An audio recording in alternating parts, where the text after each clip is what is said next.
Lesson 2. Learner Autonomy, Core Concepts. While learner autonomy often implies the ability to independently set one's learning environment, methods, and goals, an educational model fostering this autonomy must prioritize reciprocity between trainer and learner as a core objective. The key point is that the learners play an active role in their learning process by being involved in setting their learning objectives, identifying ways and means of learning, reflecting on their learning progress, evaluating their learning outcomes.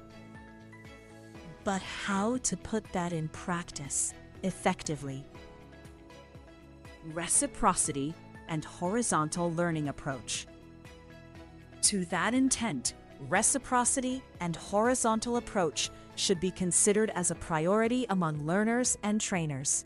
Learners' autonomy does not mean leaving the learner alone to deal with specific learning content, but that it is a give and take between trainers and learners. The transfer of control is described as important to manage the single steps of the learning process in order to individualize it as much as possible. The ability to make decisions about one's learning is therefore a shared responsibility between trainer and learner. All experiences build learning outcomes. Autonomy embraces the acceptance of failure, limits, and disadvantages as a path to growth. They are part of the learning process, foster deep engagement and self-reflection, and build up motivation to learn. Trainers, leaders, and facilitators play an important role to guide the learners towards the next steps, putting aside the frustration due to the failure and highlighting the learning outcomes from this experience. Promoting autonomy means aiming for more than learning success. It also means supporting learners in dealing with uncertainty and imperfection. The need to take a step back and to accept the learner's way to build their learning process. Many factors may influence the way someone learns.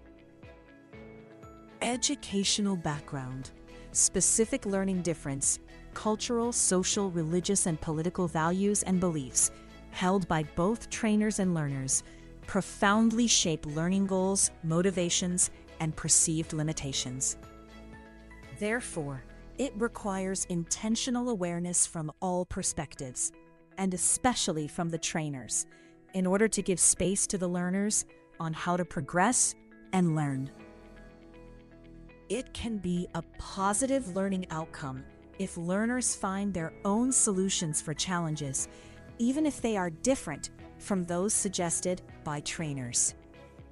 Accepting individual learning techniques while neglecting the trainer's proposals is a principle of autonomous learning and can benefit the relationship between trainer and learner. Identify potential barriers to learn among your learners. As an adult trainer, and in order to be able to support your learners' autonomous skills, you might need to identify potential barriers to learning. Depending on the profiles of your learners, several challenges and difficulties may need to be overcome or taken into account. Here are potential barriers or difficulties to identify or keep in mind while supporting the learning skills of adult learners. Migration pathways and potential stress and trauma. Different cultural and educational perspectives and references. Fear of error, being judged. Different approach to interpersonal relation in the context of learning and education. Linguistic and language insecurity. Illiteracy, digital illiteracy. Learning environment at home. As a trainer for adult learners, explore in the next lesson how to identify the autonomous learning competences of the learners to better support them to activate those skills. The Optimo project has been co-funded by the European Union.